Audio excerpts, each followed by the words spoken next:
I want to welcome everyone who's joined us today. Our webinar today is how economic development leaders can catalyze small business growth.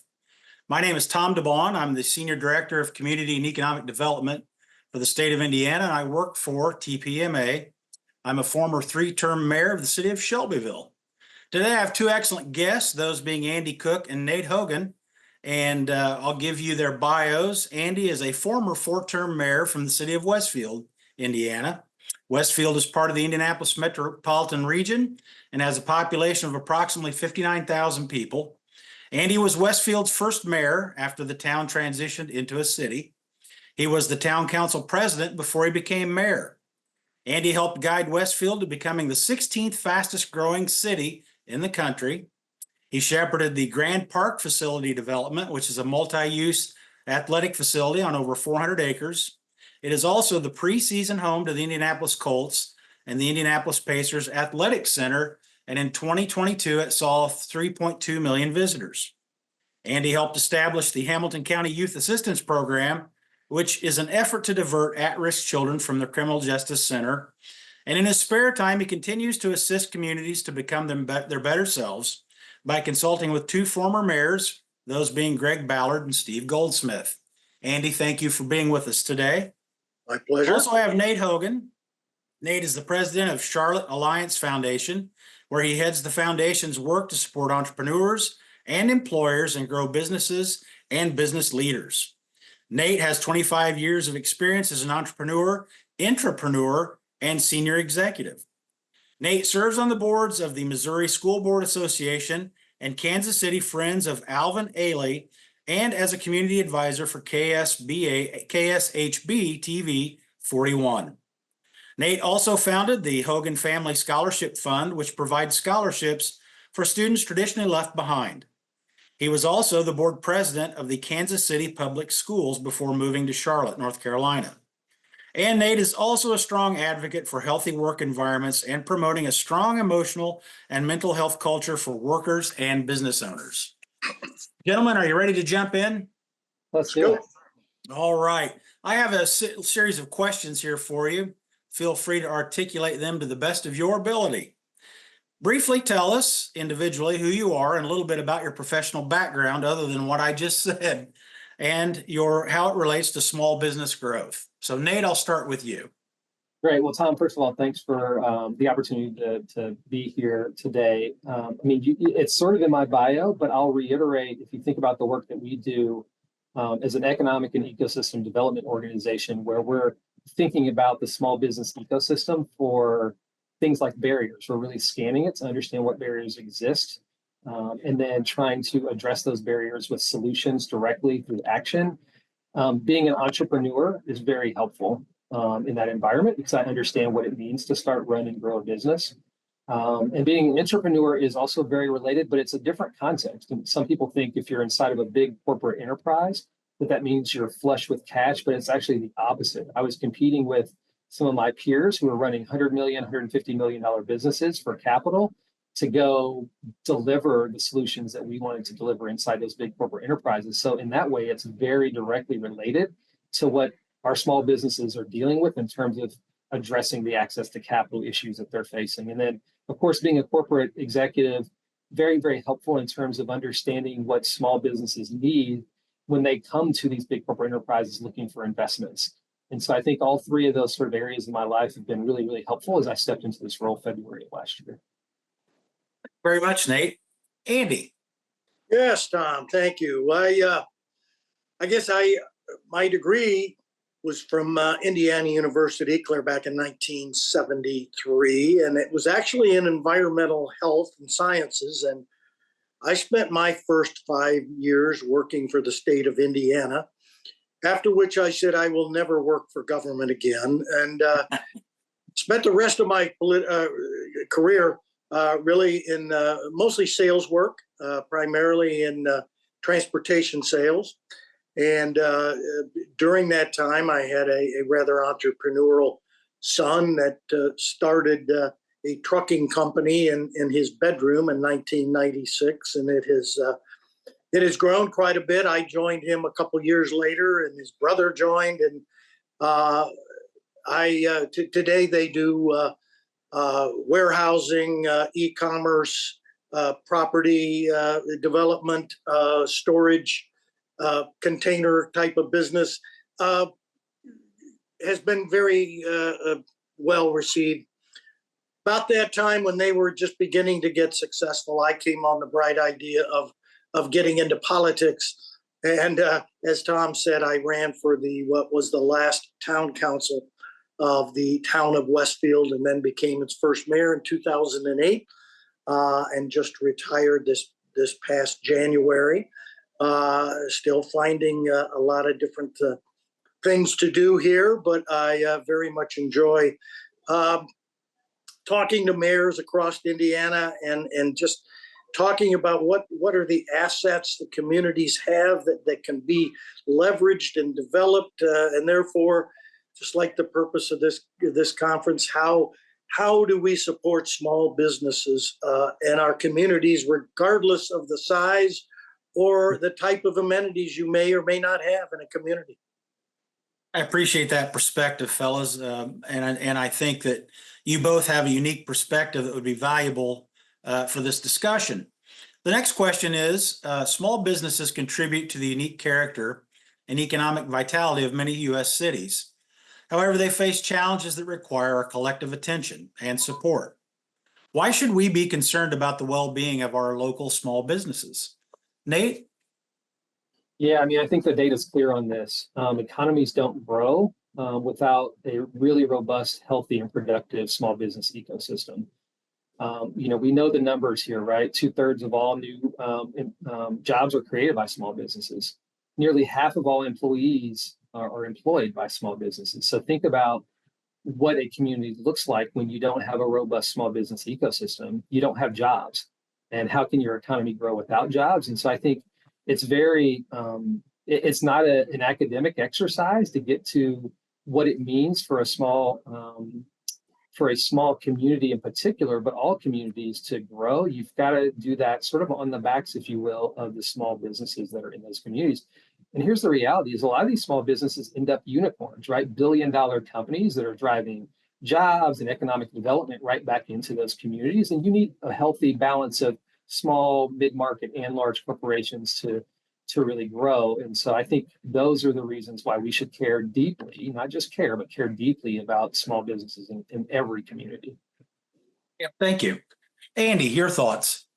Yeah, small business, so important to a community. I mean, especially where Westfield was in, say, 2008, we figuratively did not have much of a commercial tax base at all. We were becoming a bedroom community to Indianapolis. And as Tom knows, in Indiana, the tax structure changed about 2010 when we went into tax caps. And what it did was take the burden of property taxes from residents and shift it to commercial, more in line. Only Westfield didn't have commercial. And we had maybe one major employer, and that wasn't that large. I think our largest employer, and probably still is today, is our school system. We are not dominated by a large corporation or dependent on any one general industry. So what I found exciting in our endeavor to develop small business, it was to create a very good diversity that of different types of businesses that have served us well. Yeah, and I think the other thing too that's important, from my perspective as the mayor of a small community, is that as you indicated, that diversity also adds to the character and the culture of your community. And so as you are able to bring in those niche type businesses, it adds something that maybe differentiates you from those other communities. It makes Westfield Westfield or Shelbyville Shelbyville. So I think those things are important as well. Next question, Andy, I'll give this one to you. To foster small business resilience, a collaborative approach is required. In your opinion, who are the key players that should be considered? What are the strategies that you used to encourage collaboration between startups, established businesses, and educational institutions? Okay. a strong connection is there really needed. And we see that a lot in Hamilton County because Hamilton County is really the number one demographic county in Indiana. However, we do not have an institution of higher learning. Right. We have an Ivy Tech. You mentioned that we have that campus, but that's only been in the last 5 or 6 years.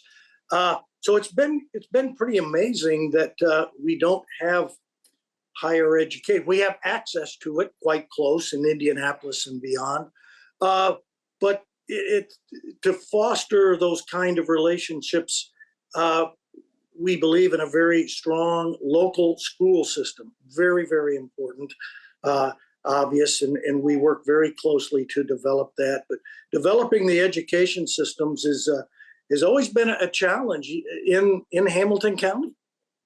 Yeah, Hamilton County is unique. I mean, you have a lot of the best places to live, fastest growing communities in the country.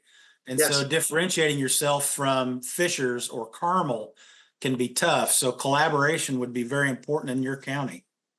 Nate, what are your thoughts on this? Yeah, well, I mean, I would just echo everything Andy just said. In Charlotte right now, we're working on building out an innovation district, essentially. So if you think about the tech village in Atlanta, you think about what Austin's been doing in the entrepreneurial space for quite a while, or things that are happening in Columbus, Ohio, and Nashville. This idea of having a flywheel of corporate innovation, academic research that can be commercialized, and entrepreneurship all coming together. And not just from a proximity perspective, but collaborating with real intentionality to grow the economy is really, really important. And I think more and more communities are figuring out that you've got to have this sort of, I'll call it innovation sort of infrastructure in a community to really drive growth is critical. And I think the one thing that you have to be really thoughtful and careful about is that when we talk about things like innovation, people automatically go to technology. And I get it, there's a ton of innovation in the technology space, but there's a real need to make sure that you're embedding all of entrepreneurship in those environments, because you never know how technology can influence a business in a completely different industry in a way that they would not have been able to if not for that connectivity in those districts. And so we're working on that project right now. These are generational projects. It took Nashville about 23 years to get to where they're at. It took Atlanta about 20 years. So we're a little bit behind the ball here in Charlotte as it relates to that innovation district. But I would encourage every community to think about it through the lens of the partnership framework. Yeah, no, I think those things are important for sure. Nate, we'll go ahead and give this one to you. We hear from small businesses about administrative burdens and wait times for licensing, permits, et cetera. Andy and I never heard those complaints, I'm sure. How can city and state agencies simplify bureaucratic processes and help entrepreneurs navigate challenging regulatory requirements? Yeah, wow. I think this is a tough one and probably better served for you and or Andy to answer. I will tell you though, from a very personal experience perspective, we have one of our entrepreneurs who has a technology-driven cleaning service. So dry cleaning, wash and fold, those sort of things. And essentially she's got an app, right? And then she outsources all the work. Well, she's building out this new facility. She's trying to work with the city to get a new water line implemented in this new facility. And the city finally gets to the part where they're going to start the permitting process and delivered her a $40,000 or $50,000 invoice to go deliver this water line. And you think about from a small business's perspective, $40,000 or $50,000 is extremely significant and burdensome, right? So in this regard, it took a long time to get to the permitting process to begin with, and then to learn, oh, by the way, this is going to be quite costly for you to do it. I think there's a real opportunity for cities, counties, states, et cetera, to really think about how they support businesses, small businesses differently. Meaning, yes, you can go do loan programs. Yes, you can have training programs to help people understand how to go through ideation and all of these different things. But how about how you support them through the permitting process and beyond, and give them subsidies, right? I mean, it's the city workers who are actually doing this work that we're talking about here.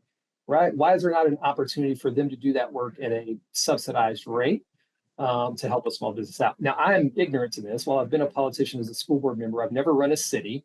So it's probably way more nuanced and complex than the way I just described it. But I feel like there needs to be some innovation inside the way the city thinks about supporting small businesses. Sure. No, I appreciate that perspective, and I think that's what we're looking for here today. So, Andy, I'll let you go ahead and answer from the perspective of a 59,000 person community, and then I'll answer from a 20,000. Well, we weren't, when I started, it was about 15,000. So I Right. can understand that perspective. But Nate, you just said something very important. You don't understand why it's that complicated. It's not that complicated. Government, and I'm sure everybody would agree, gets wrapped up in these bureaucracies. We work very hard to challenge our employees that we can issue permits, follow regulations quicker than any of our neighboring cities. And it became kind of a challenge to our people to bring me the compliments they would receive. And if there were complaints, I'd get those too. It really came to a head during COVID when, and look, as I did through my job description, I don't know about you, Tom, but I never found that we were to handle something like COVID as part of our duties. But yeah, managing a pandemic is not in the job description. But it was a real challenge. I mean, sure, we had our public safety, our snow plowing, street workers that had to still perform. But I mean, everybody else, okay, we're going home. And I said, I don't want to see one complaint, one non-return phone call complaint, or we're going to start bringing everybody back in again. And it worked out. It really worked out well.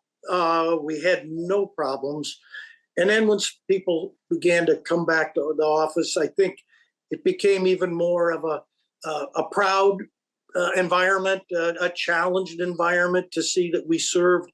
I mean, we were issuing like 1,000, 1,200 building permits a year, and so there's a lot of room for error.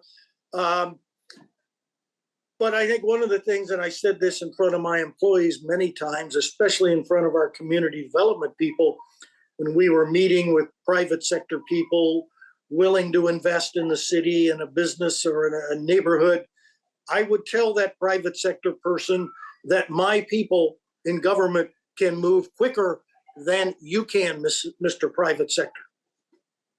Yeah, I think that's important. And Andy, you and Nate both touched on a lot of things. When I was the mayor for 3 terms, customer service was also a big push point for me as well. My directive to the department heads was always, it's not black and white. We all live in shades of gray. And the answer can't be just yes or no. It can also be no, but, or here's how I can help you get what you need. So I think being approachable, being willing to work with people from their different perspectives is important. And then in the nuts and bolts of things, one of the things that we did, kind of to address your comment, Nate, we, the city, would provide grants to the Main Street organization, and then they could use those funds to help offset those costs. Sure. And so, I know that Westfield and other communities do those things as well. And so, again, that partnership, that collaboration is what allows most municipalities to be able to kind of soften that blow. Yeah. But you're right, Andy, bureaucracy at times can be our biggest enemy. Yeah. And there are times when we get caught up being that caricature of ourselves. We're from the government. We're here to help. I just couldn't stand that bureaucracy. Yeah. Yep. And the bigger the city, the bigger the bureaucracy, and that's inevitable.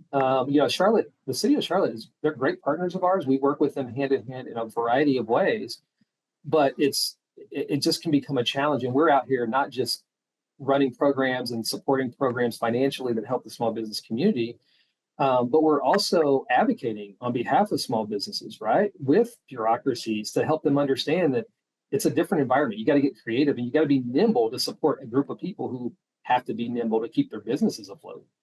Right. Nope, you're exactly right. It's about support and about having, you know, compassion, I think, at times Yep. for those individuals, because a lot of the small business that we see or that we saw were people who had their entire life savings or their entire well-being invested in that effort. And so, I think it does us well as leaders to take those things into consideration.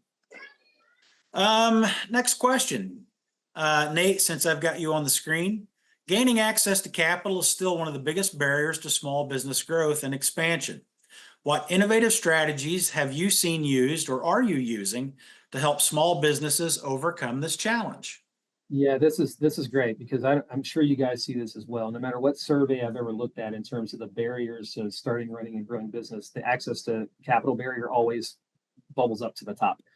So we have a couple things going on here. Wells Fargo, 2 years ago, launched a program across the country where they invested $100 million in 5 cities. Charlotte was blessed to have to be one of those cities where they said $20 million a city um, to deliver grants directly to small businesses. And it's primarily in the corridors of opportunities. So every city has some version of this, but think of them as distressed, underinvested census tracts within a given city. We have 6 of them here. And those grants it's free money, right? There's no obligation to pay them back. There's an application process that we've learned over. We're not delivering this. The Foundation for the Carolinas, another local foundation here, is actually administering it.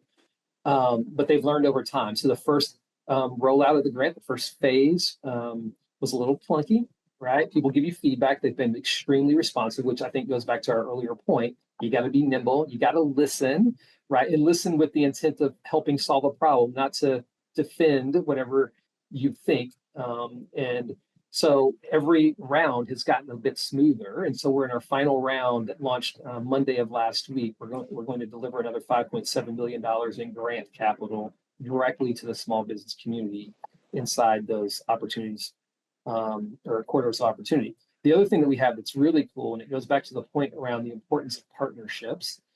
So we spent $250,000 of our own foundation money to establish a fund that we simply call the Small Business Growth Fund.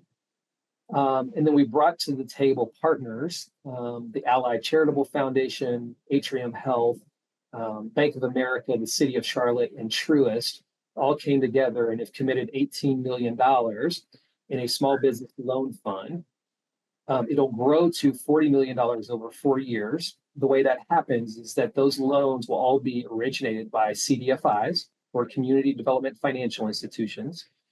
They'll originate the loans. Some of them they will hold in service. Others they will sell off to community banks that need Community Reinvestment Act credits.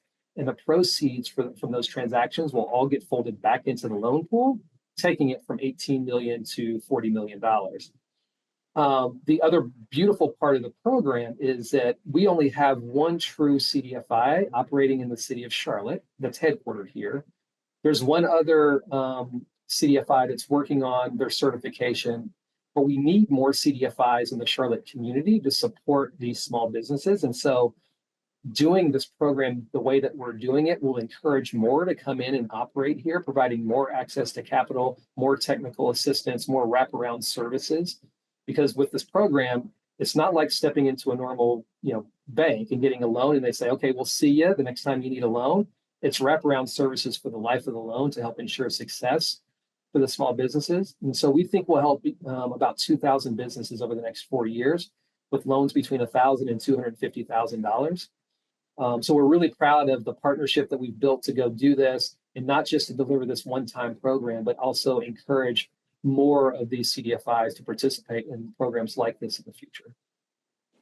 I appreciate that. So Andy, the question is, because Nate gave us some great information, what strategies did you use in Westfield to help small businesses overcome the challenge of finding capital, or even relate it from your own experience with your trucking company? You guys were a startup. You watched your son start that business. Where were you guys able to find the necessary funds? Well, for our personal business, it was our own funding and a little bit of banking of here and there. But Even with the development of our businesses in Westfield, our small businesses, we have not relied on a lot of the tools that Nate's talking about. I find it very interesting. But I mean, Indiana is just, and you can back me up on this, we've just not been in the forefront of financing, investing in entrepreneurship, etc. We do not have any large banks in Indiana. We lost them all back in the 80s when our conservative Indiana legislature refused to allow cross-county banking, Tom, if you remember that chapter. So our financial resources are really tight. And when we started playing city back in 2008, we didn't have, as I said earlier, we didn't have a lot of businesses, and it was how are we going to do this? A lot of our sister cities were incentivizing businesses. We didn't have the money to do that. So we came up with an entirely different approach to attracting businesses. And that was, if we're going to invest in anything, let's invest in a public amenity that will create a wonderful business environment for small businesses. It was about creating a financial environment. That is, if we created something as we did, Tom gave in my introduction as Grand Park, it brings in some 3 million visits a year from all across America.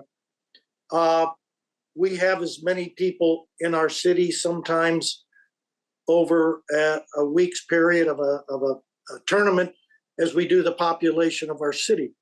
So what's happened is, because we created an environment to bring people here, Westfield's industry is hospitality. It's restaurants, it's hotels, it's entertainment, and the supportive services that go with it. There was not a lot of public investment at all in the businesses.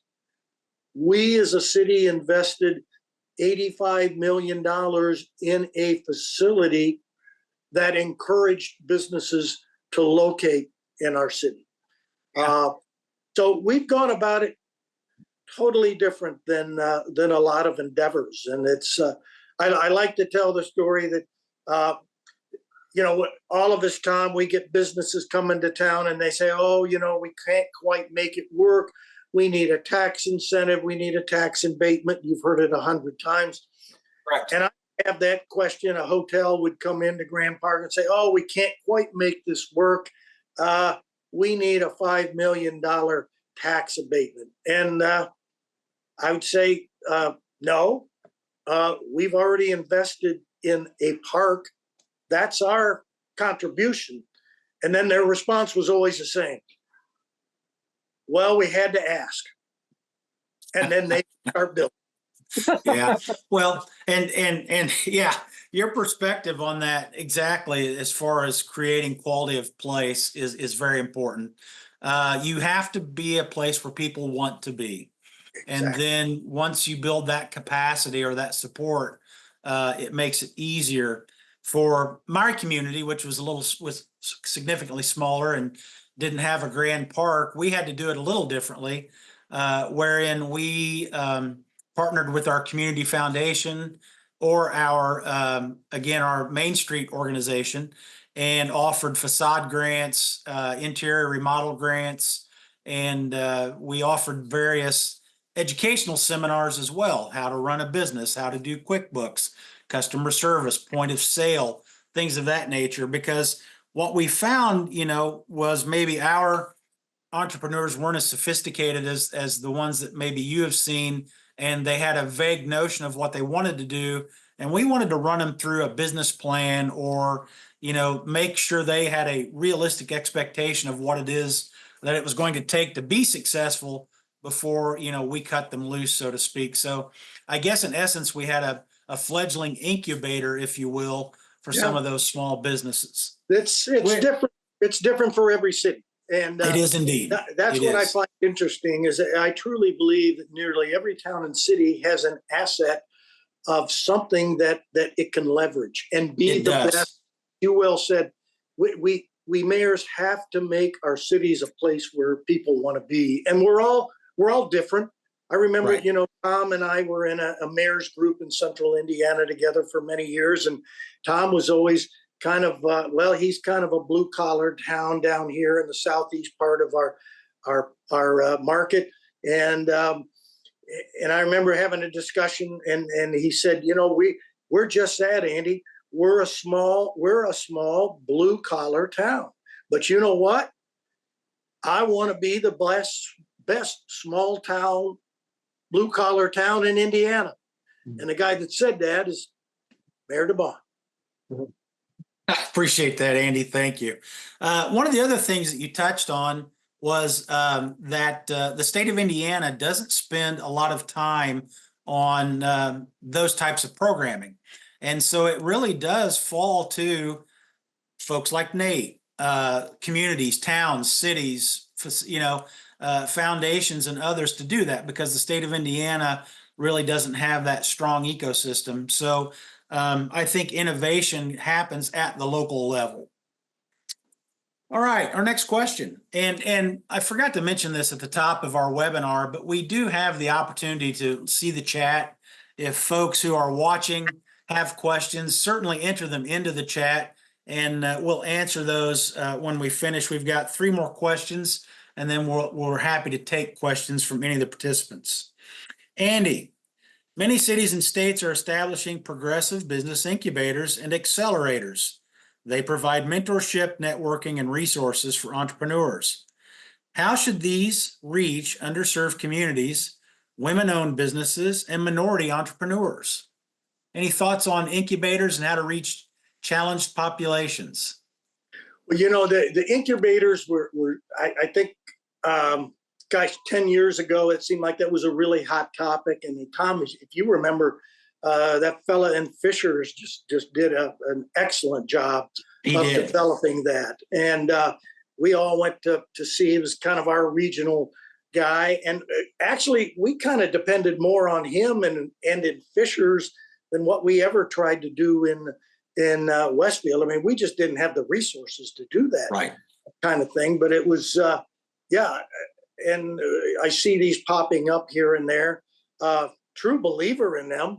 But again, my stress has been on building a place where businesses want to be, and therefore the entrepreneurs will come, regardless of minorities, men, women, whatever the case may be. Well, and you're right. So Launch Fishers was the name of the company. Yeah, John Wexler. John Wexler. Yeah. John Wexler. And he did kind of set the gold standard for that, but it came at a heavily subsidized price too. And I think Fishers, the city of Fishers or the town of Fishers, did in the beginning spend a significant amount of resource getting that up and running, but it did serve as the model for sure. Nate, what are your thoughts about incubators and providing those services? Yeah, I think to the extent that we find programs that are that can prove that they're impactful and they're delivering the desired incomes, it should become one, come all. Now, I do think that you can have too many in a particular market. I'll just say in Charlotte, we may or may not have too many in our market because they become duplicative. And then for the entrepreneur, they don't know how to navigate the resources because it's like, which one do I pick, which is higher quality, et cetera. We have a program that's a 3-way partnership between us, the city of Charlotte, and EO Charlotte, which is Entrepreneurs Organization. It's the largest collection of entrepreneurs in the world. They've got chapters all over the place. And it's called Scale Up CLT. And the city of Charlotte provides some sponsorship or scholarship dollars. EO provides the curriculum, facilitation of the curriculum, mentoring and coaching. And to even be one of those facilitators or mentors or coaches, you have to have exceeded $4 million in revenue in your own business. And what we're trying to do is drive minority and women-owned businesses that are between 250 and a million over the seven-figure revenue mark. So you can see we're not teaching theory as part of the program. We're teaching practical implementation of what entrepreneurs have done, which is 4 times what you're trying to do in your own business. And then we provide the social capital. So I know, we talk about networking a lot. There's nothing wrong with networking. We don't think networking is where the value is at truly, though. It's with social capital, which is a very different thing. It's about being intentional about connecting people to other people who have a direct tie in making decisions in an area that can help the small business, right? And so because of our proximity to the Charlotte Regional Business Alliance that's focused on mid-market and large corporate enterprises, we can make direct connections between small businesses and large corporate enterprises to help encourage contracting, which is where true growth really happens. And so we're all about, again, it's about scanning the landscape. We know that our minority and women-owned businesses struggle in a different way. All small businesses struggle, but they struggle in a different way than other small businesses. And we want to cater to their particular needs to help them grow. Nate, you touched on something that I didn't mention in your bio. I'm going to give you, we've got some time here. I want to give you a little time to talk about it. Businesses struggle in a variety of ways. It's capital, it's supply chain, it's whatever. One of the things that I think that impressed me about you is your notion of mental health support. And the idea that not only do you have to look at, the nuts and bolts of owning a business, but also taking care of the person who's running the business, creating an accepting workforce, someplace that's not toxic. And I've read some of your articles on those things. When you talk about social capital, I assume, or maybe I wrongly assume, that you're talking about the idea of developing the individual or the ecosystem of that group as well. Can you touch on that a little bit? Yeah, Tom, so I would separate it from social capital, but what we're talking about is how do you support the whole entrepreneur? We tend to think of small businesses as an entity, and they are, but there's a human, right, running the entity, right? And so we focus on financial performance. We focus on operational excellence and the customer experience. And those are obviously all important things to focus on when you're talking about small businesses. But we forget that there's a person trying to deliver on all of those different expectations.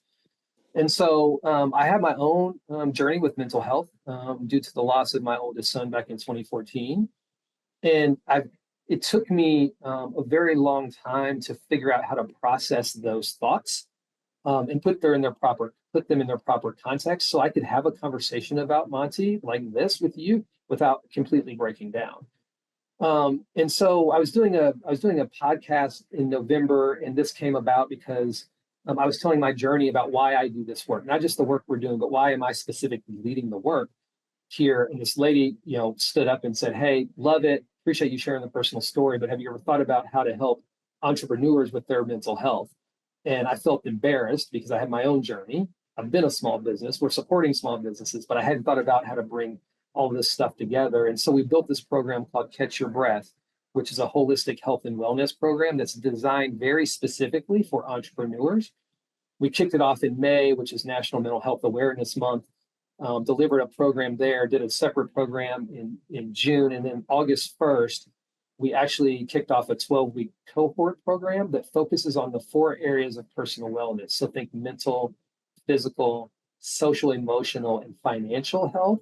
And then in October, which is International Mental Health Awareness Month, we're delivering a retreat experience for both the cohort group and the broader entrepreneurial community, where they just get to come in and be loved on in a relaxing, rejuvenating space, so that they can leave all this stuff from their business behind for 4 hours, right? And actually cater to themselves. And then I'll close it by saying our desire is to flip the sort of the stale narrative script on its head.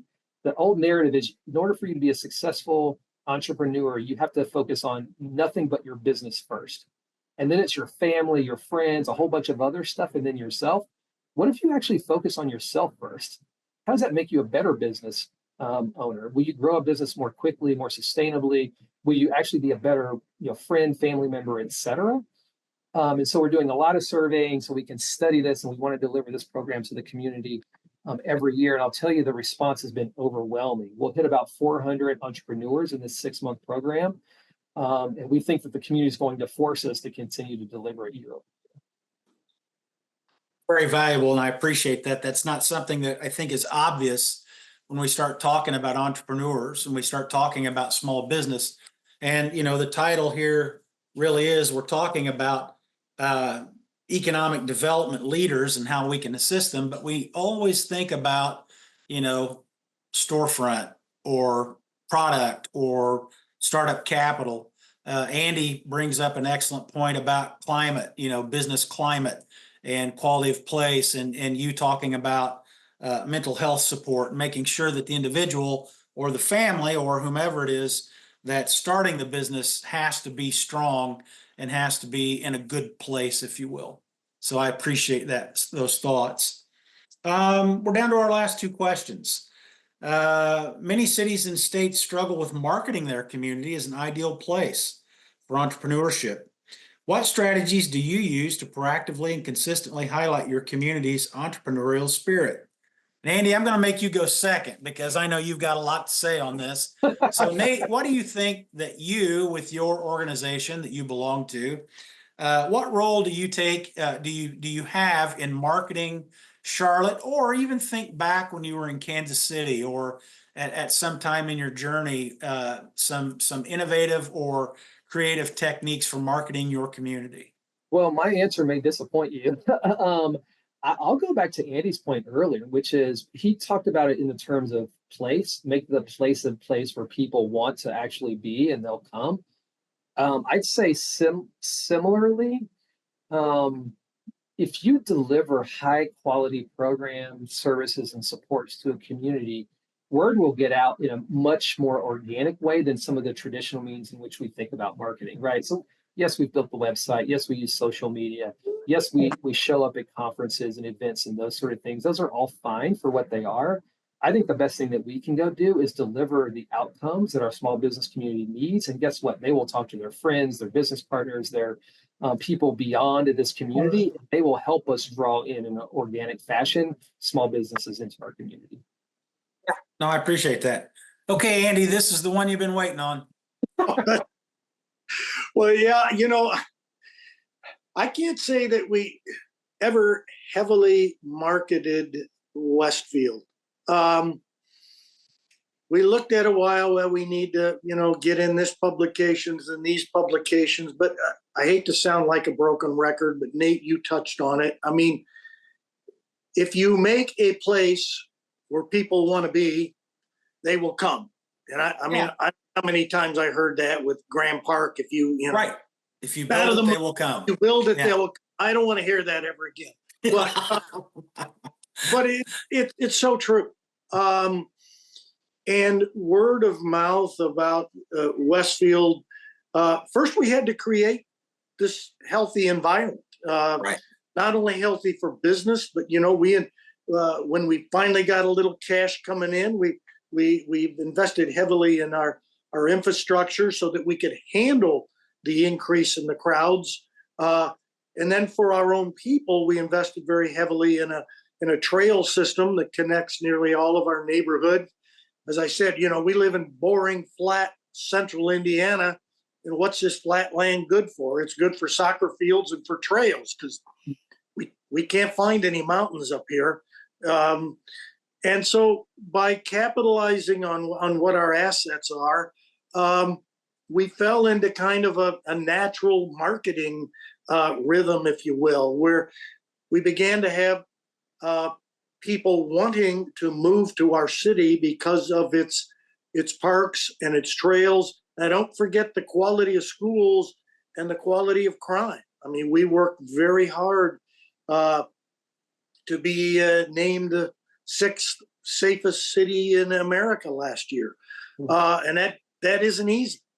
And to get the quality of the schools, it's so important. Everybody says, oh, we got to work with our schools. I can't stress how important that is. But if you get all these pieces together, your city markets itself, and it's by word of mouth. I mean, we've had several businesses move to Westfield, again, small business that aren't sports related, but the owners came here to watch their kids play sports, had probably never heard of Westfield, Indiana before, and ended up wanting to move here. I mean, Tom, as you well know, we're flyover country. Right here in central Indiana, most of the East Coast people, they think we're full of corn and teepees. You know, part of that's true, but there's a lot more to it here in central Indiana. And it's just been fun to put it together. Yeah, no, and you touched on something, Andy, that from a municipal perspective, we don't talk a lot about, and that's those back of house type of things. It's making sure the infrastructure is there to support, or the public services that we provide. And I would say that that's a strategy that doesn't go, that isn't something that people talk about often, and that is making sure that the community is ready for growth.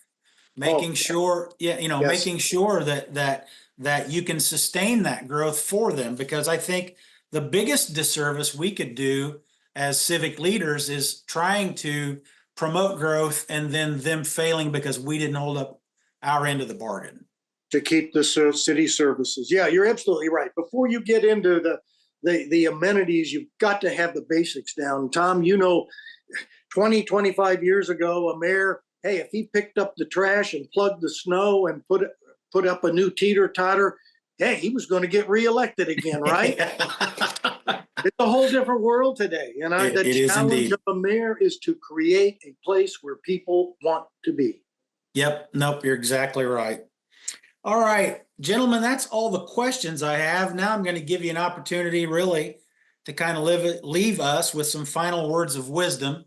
And then, as I said, we'll take questions if anyone is so inclined to offer any. So, Andy, you're up. What words of wisdom would you leave to our audience today?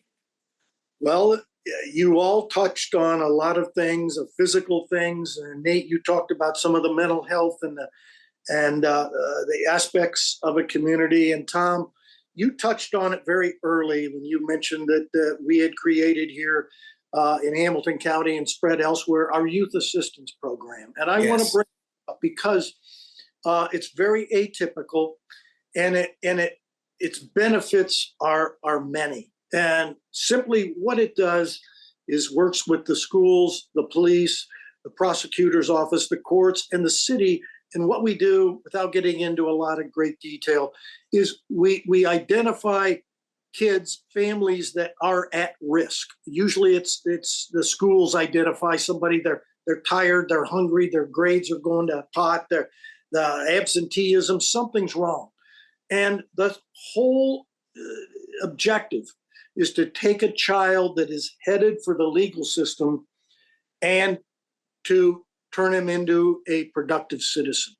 And we do that by analyzing, using professionals, what is wrong with this child? What is wrong with this family? And then simply, there's no magic formula.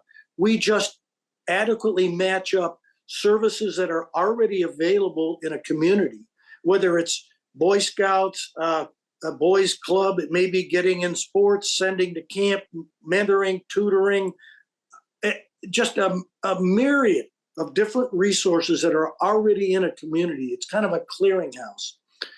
And then sometimes these kids are involved for 3 months, and sometimes they're involved for 3 years. But the whole goal is to keep kids out of the legal system.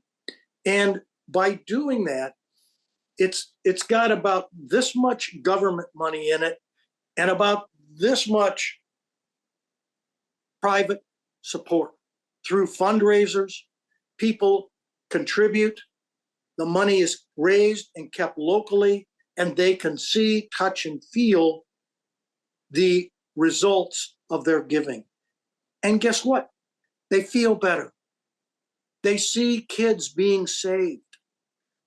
And the biggest statistic of success I can give you is that in the 5 years this program has been throughout all of the school districts in our Hamilton County, all 6 districts, the number of children entering the legal system has been cut in half. So these kids that were headed for trouble, many of them are now going to become productive citizens. That is good for the mental state of our entire community. It is. And, Andy, you approached me with this program a number of years ago, and we ultimately instituted a very similar program. And what we found was, again, as you said, it's a holistic program. It provides wraparound services for the entire family, not just the child who may be facing a challenging time. And what we found was that it was an increased sense of community that was built with this family as well, where so many times they felt that they were just alone on an island and no one understood. And then we added a mentorship component to our program as well. And Yeah. again, you had civic leaders, you had business leaders, professionals, teachers, whomever, come out of the woodwork and say, I want to make a positive difference in my community. So again, it's creating that quality of place and lifting everyone up.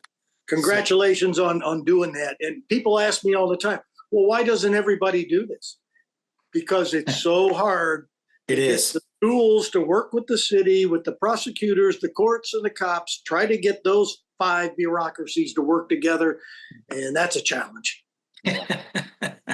All right, Nate, final Yeah, words of wisdom. Yeah, it's a hard act to follow, but I love it because I think what I would just tell people generally, and it's not necessarily focused on small business necessarily, but it took me a really long time to get to a place in my career where I woke up every single day thinking about how did I sort of bring my God-given talents and my 27 years of professional life to bear to have an impact on other people.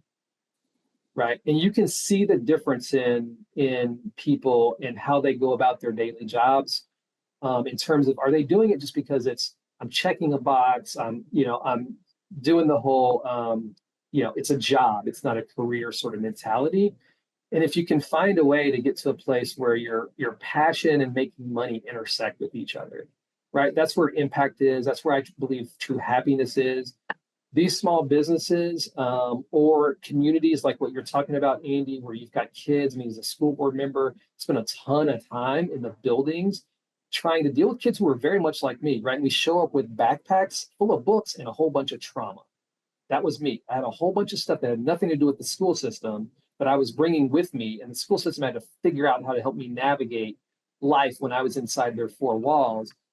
But I got to impact over time. And so I get to now wake up every single day. And I think I have one of the best jobs on the planet where I get to just pour myself into this work in a desire to help other people have a bit of a different, better sort of life than the one that I had. And then a lot of them already have. We're trying to get them to a better place. So if you get to a place where impact is what you wake up thinking about every day, then you'll be happier and your communities will be better, safer, and thriving in a way that they wouldn't be otherwise. And Nate, it's admirable to hear people talk about thinking of things better or bigger than themselves. And I appreciate that you have that perspective on life. All right, we've got time for a couple of questions, and anybody who's watching. Okay, here we go. Thank you, Julius. What role do public-private partnerships play in supporting and sustaining MWSBE growth on par with economic expanse of the city? And can you provide examples of successful partnerships? Can I take that one? Please, yes, by I all feel means. like You? it's sort of tailor made. It's almost like I seeded this person, Julius. Yeah, so we have actually I know Julius, so maybe I did unintentionally. So Charlotte is unique. It's one of the things that attracted me to Charlotte professionally. Charlotte, in November of 2021, launched a public-private partnership. It's a $250 million challenge to the city. We've raised almost all of the $250 million since then. The majority of that funds has come from the private sector, by the way. And it's focused on racial equity across 4 different focus areas. One is to support these corridors of opportunities across a variety of areas that I mentioned earlier. One is to help our local HBCU, or historically Black college and university, J.C. Smith, become a top 10 HBCU in the country. Another is around bridging the digital divide, which we know is a real big issue in the 21st century. And the fourth one is the one that we lead. It's called Catalyze the Employer Commitment. And that work is really, really important. What we are doing to support minority and women-owned small businesses, everything that I mentioned earlier, plus a whole bunch more, is directly related to and funded by that Mayor's Racial Equity Initiative. The other thing that we're doing that's similar is we've got a program called the African American Leadership Academy of Charlotte that's based on a similar program in Columbus, Ohio, is to drive Black executives across all three sectors to the C-suite, because representation truly does matter. We can talk about outcomes like 21% of our scale-up participants are graduating, meaning they're exceeding $1 million in revenue. And nationally, less than 4% of all small businesses get to $1 million in revenue. We saw 39% year-over-year revenue growth with the last cohort. Right, those are some real hard numbers that we can point to. The programs are working. And in the interest of time, I'll pause there, but I can talk about this all day long. These partnerships, we've talked about it throughout this call. There's not a single organization that I'm aware of can do this sort of support work in a community by themselves.